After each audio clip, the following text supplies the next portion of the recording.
Let me quickly introduce to you the main man of the evening, your show host for this particular summit, because at the helm of this News9 Global Summit is a vision of a man who's literally redefined what Indian media today aspires to do. We're talking about flair, we're talking about sharpness, we're talking about a person with a winning mindset and somebody who's always 10 steps ahead. He's the reason why TV9 Network is what it stands for today. You know what? I'll just let the big screen here do the talking for itself. How do you define who you are? What is my philosophy? How do I take that as a learning? This is like an exploratory question. Our identity in the life that we carry is primarily with the work that we do. But it's a long journey ahead. I'm a student of brands. I run the largest news network of the largest democracy in the world. My responsibility is maximum to my people around me. And I like to put things in simple equation, which I call objectifying subjectivity. I have been hosting this show for quite some time. I've spoken to many legends, ex-state heads, international legendary footballers, and sports is very close to my heart. If the world starts getting women-led, I think a lot of things will get corrected. I'm 100% duty-bound. Next up on stage, a powerhouse of legendary women that have done it all. They've broken barriers, they've braved borders, and they've scripted their own new narratives. I'm talking about from the football field to the fashion ramp, from war zones to the world stage. These women are literally rewriting what it means to lead from the front. Take a look. Three extraordinary women, three stories of battling the odds, three tales of scripting a new narrative. A supermodel who walked the ramp and walks the talk. A football star who scored for all women. And an actor who became a voice of reason. They're braving the odds, scripting a new narrative. Hear their stories of grit, gumption and glory in conversation with Barun. We've got three exceptional women from all over the world, some of them flying half the world to be here. Some of them are for the first time they've come to India, joining us on this Waves edition of News9 Global Summit. I think their lives and careers are master classes of re-scripting the narrative. They have lived against all odds. Sometimes the odds are with respect to gender, leading to pay parity. Sometimes the odds are religion related, leading to terrorism or anti-Semitism. Bianca, I would like to start with you. You had that early diagnosis. Evil didn't leave you, it came back. And now today you are here looking as pretty as ever. How did you take that time? From the time you received that report, and how did you regroup? How did you come to terms with it? And how did you prepare? How did you take a fresh guard for the battle that was ahead of you? So I just came back from the best summer of my life. I was single, I was flirting with everybody. It was great, life was great. And then I felt a pain in my stomach. I literally went to the ER and they told me I had stage 3 cancer, which means that the cancer already spread to a lot of organs. And it's funny because so much people get a diagnosis of cancer, and yet when they tell you you have cancer, you think you're gonna die. And that's what I felt. And then I called a friend of mine. She does tarot cards. And I said, you have to ask the cards, am I gonna die? And she said, no. And then I was like, okay. Now we're gonna start to fight. And literally that's how it went. It's just my positivity led through these months of, I don't wanna call it fight, you know, it's because it's still my body. It's kind of like cancer, it's your own body attacking yourself, right? I find that in life, every time I was the closest to death, and it happened a couple of times, that's when I kind of felt the most alive. So now I'm here, 2 months in remission from cancer, and I feel the most full of life. And I'm here in Mumbai with you. I mean, life is great.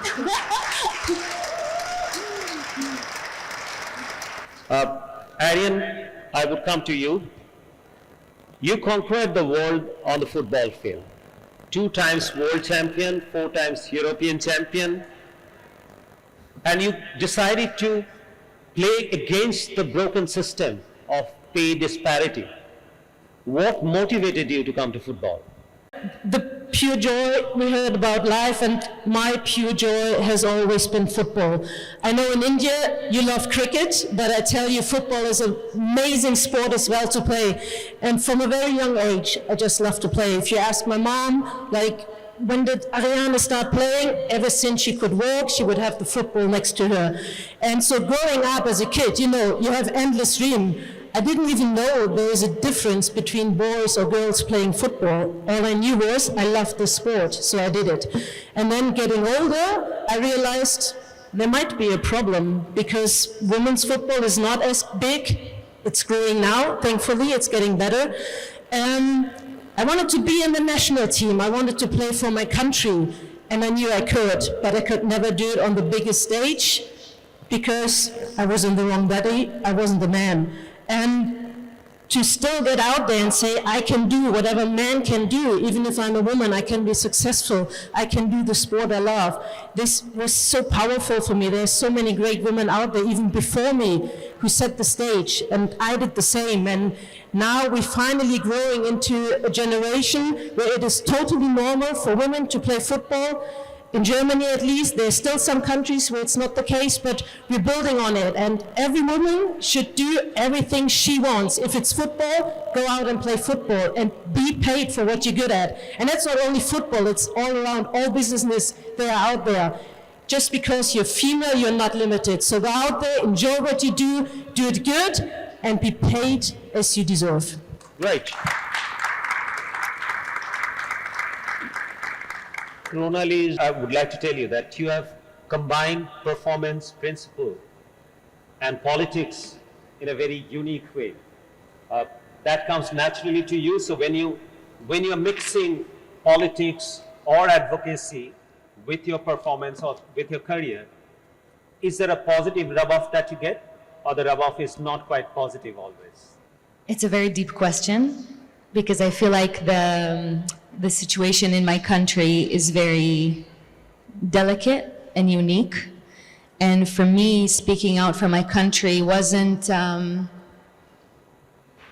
knew that it might cost me my career, speaking out, but it was never something that I was willing not to do, because I might pay the price. It was more important for me to advocate for my people and my country, and for the right thing, and for the truth, because I think very quickly what happened after October 7th was, you know, talking about narrative, the narrative changed, and I felt a citizen obligation, a deep commitment to my country to at least say the truth. And I have to say, I was very proud and honored to know that India was one of the first countries that reached out to me and gave me the platform to speak. And it wasn't long before I felt like the urge to speak my truth was bigger than my fear of losing anything that had to do with my work. And I felt like I've felt all my life that my bravery in choosing to do the right thing was always going to be commanded by the universe, and that I was going to be guided in the right way. And so that's what I believed, and that's what I did. Good. Thank you. Thank you. Outstanding. Bianca, correct me if I'm wrong, I think modeling is one of the rarest careers where women get paid more than the men. Yes. Yes. So I want to ask you, was Yes. that you took to modeling? No, I mean, of course I started so young. I'm just lucky like that, you see. And not only that, you know, modeling is one of the few world where women get less harassed than men. Really? Yes. Male models, they're more like, They're more vulnerable? yeah, vulnerable. Serves them right. Yes. That's why you did a model, right, Barun? And you Oh, yeah, I chose did. yeah. No, so, but why is it so? Ladies, would you be able to tell me that what is it that in modeling, the pay disparity is on the other side, which is not in case of your career, maybe acting on screen, and of course not for you, footballer. I mean, I don't know for sure. My instinct tells me that probably because women, you know, are a bigger share of the buying force in fashion. I would think so. So it's consumer, you are saying. Any take on this, Ariane or Rona-Lee? Of course, I totally get when we're talking economics that it all comes down to consuming. But the thing is, before you can consume and before you had an outcome, you must invest. And this is the problem. If you don't invest in the beginning, you'll never have a really good outcome. So very often I hear them saying, when we talk about women football now, yeah, but you can't earn the same because you don't make the same revenue and so on. But even the men football has never been the biggest. It's been growing over years and centuries and so on. So if you invest in the beginning, I guess you have the better outcome later. And women football, I tell you, this is something you should invest because women's sport in general, wherever we look in the world, and even in India, I just got told cricket is a professional sports now. We have women who are doing TV shows of men's sports as women, so it's growing, there is potential. And I think if you don't invest right now, you're going to be lost in a couple of years because the train has already gone and it's outside the station and you won't catch it anymore. But if I take Rona-Lee's career or profession, acting started almost same time for men and for women. Even there, the pay parity doesn't exist. So what could be the reason that where in modeling, it's the other way around, and in other spheres, other professions, it's not as much? Any take on that, Rona-Lee? I can only have a guess. I think one of the reasons is women are more shy, and women are not really out there saying, here I am good, and I'm demanding. Women would more be like sitting back. Whereas, I know I'm generalizing, I'm putting the extremes out there, but men are more like, here I am, I can do it, I'm good at it, even though very often realize they are not good at it. Whereas women, they would only do it if they are 100% sure they're good at it. So men in this room, including me, I think we try to take more share of the pie than we deserve. Yeah. I quite don't disagree with you. Rona-Lee, you broke the gender bias in acting. You take up those action roles in acting. You know, you wanted to join IDF in your childhood, and there was an incident from where the path changed, and you moved more into your dancing career in those days, and then into acting. So what happened? What was that incident? I want you to share with the audience that made you make that shift. Well, I started just like Ariana in a very small age. When I was 3.5, I started dancing, and it was a big part of my life. It was the corner in my life where I found who I was, and I found a safe place to express myself and to tell a story. I'm a very shy person in real life, and I feel like when I'm on stage, I'm allowing myself to be a voice of my inner thoughts and my inner lessons and for the human emotion in many ways. And I grew up dancing, and in my country, it's mandatory to go to the army. But then at the same time, I got a scholarship to go dance at the Royal Ballet Academy in Amsterdam, and I took that chance and I followed my dream. And it wasn't something that people used to do back in the day, and it was a very brave and kind of weird thing to do. And I left home when I was 17 and a half to go to follow my dream, and And in a way, it's funny because when I started acting, because I'm a dancer and because I have a deep understanding of the body and the way to move it, I feel like action, I'm very attuned to it because it's all about choreography and expressing a fast-paced story, an action story with your body, and that's why I love it so much. And it's funny, ever since I'm an actor, I play soldiers a lot, and so it's kind of like, I didn't do it in real life, but I did it in my biggest role in Fauda, and I keep doing it in series around the world, and it's an incredible journey, but that's why it shifted. I remember going to, when I was 16, I went to see, we were hosting, the dance department went to Germany and Holland just to see ballet. And I remember sitting and watching the head national ballet, and I saw so many women from all around the world, just dancers from all around the world. And I didn't know, I think it was the second time I went abroad from Israel, and I finally felt like there was a place for me in the world. Bianca, it is the beauty in a woman that the audience would like to watch. You also have said, post this diagnosis and all, you realized and you expressed that beauty is no more skin deep. It's not skin deep. It's more than that. It's authenticity, which is beauty. Yes. But would this world wake up to that sense of beauty ever? Yeah, we were talking about it today, actually. That media, especially social media, for me specifically, gives us the power to create the narrative. So it gives the power to women like us to create our own narrative and the way we present ourselves to the world. And because I've been modeling for 21 years, I used these medias only to present my image and promote my image and my work, right? And then one day I'm like, oh wow, I can actually use this thing also to promote my voice and what I think and what other women need. That gives me personally the opportunity to show my other beauty, which is not only, my face, but, my voice inside, that we all have, by the way, So, Rona-Lee, what's the narrative?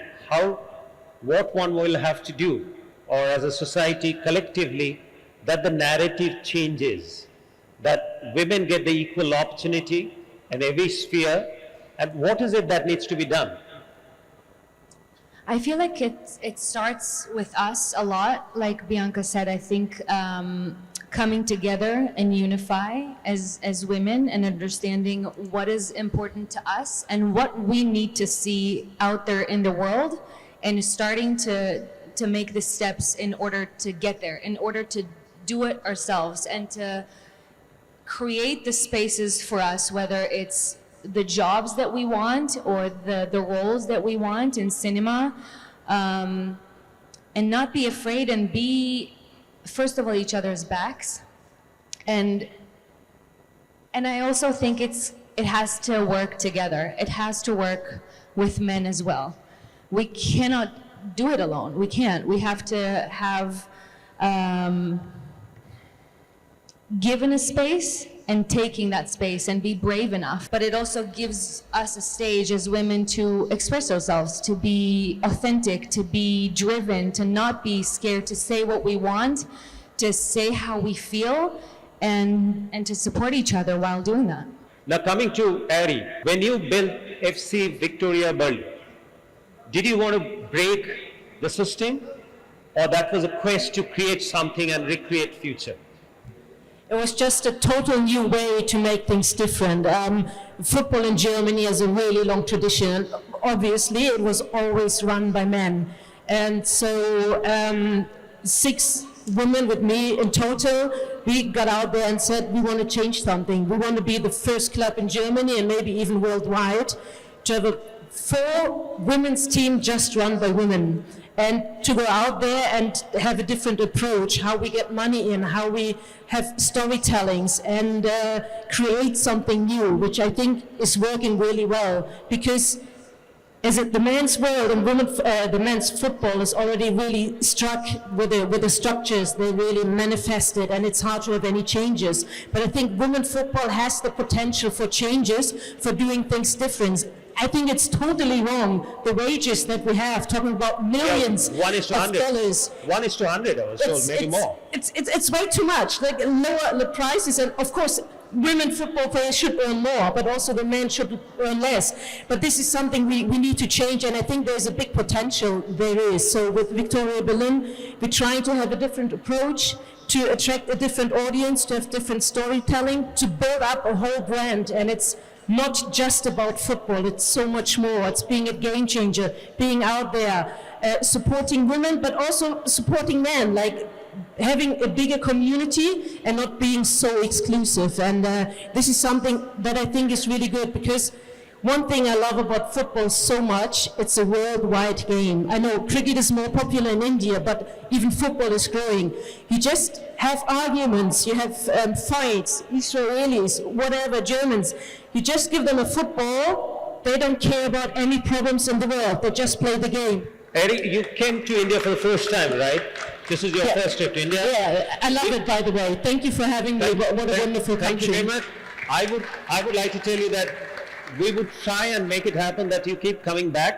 I mean, I started dreaming that you're helping us with a women's football team. I would love that. The good part is... Bring me back. Make India a football country. Let's start it. The good part is, you know, Indian men's football, their world ranking would be somewhere around 120 or so, but the Indian women football's world ranking is in the 60s, so the women have a better chance to play the World Cup quicker than the men. And if you want us to bring you to help us make our women's football team play in the World Cup, is there anything that you want us to do as prelude or as a groundwork?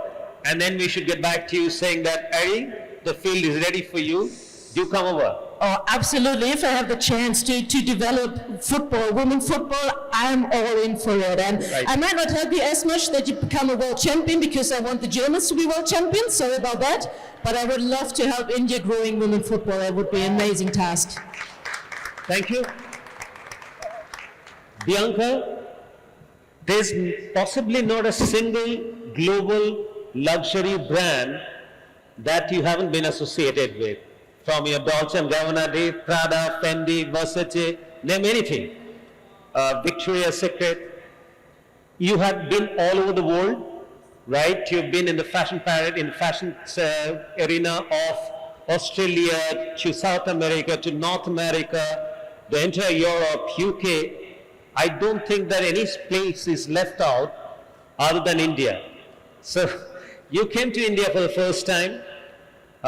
You have tried your acting skill to some extent in movies like Go-Go Tales, etc.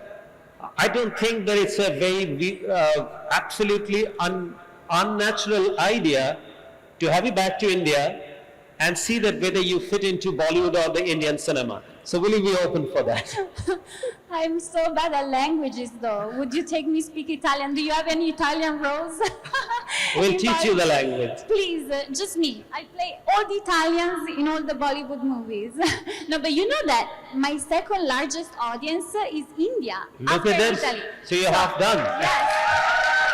Half done here. Rona-Lee, I want to know from you what you think about Indian cinema. As you know, Indian cinema is no more Bollywood. The southern part of Indian cinema is exploding, far bigger than, they possibly have become already as big, if not bigger than Bollywood. Are you keeping track of what's happening in Indian film? Who are your favorite stars? Any favorite director that you have in your mind?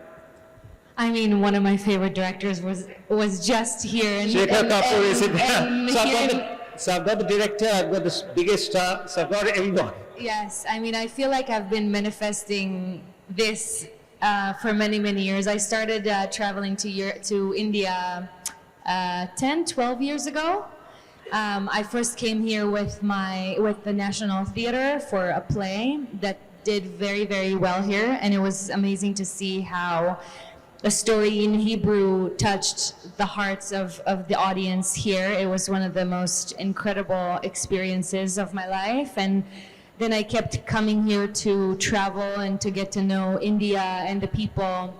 And I felt very connected to this country and to its people, and the generosity and the way that you go about the world, and your culture and your stories. And everywhere I went in India was just a story about either religion or just the culture or the history. And I always felt very sakranit, curious to know more and to be a part of it.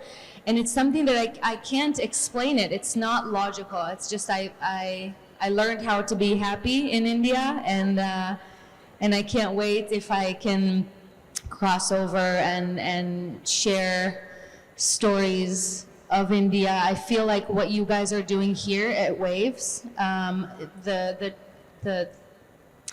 the inspiration and where you guys want to go, and how storytelling is in your heart in such a deep way, because I feel as an actor that it's such a big part of my work to change the narratives and to connect people. And I feel like through arts and culture and sport, we are able to do that just by putting ourselves out there and sharing human stories and human emotions. And it's true. I know that you guys did a Fauda remake of Fauda, Yeah. which was incredible. You know, it was a big honor for us. And so, yeah, I can't wait. Thank you very much, ladies, for joining us. It's been a great pleasure and honor to host you all. Thank you.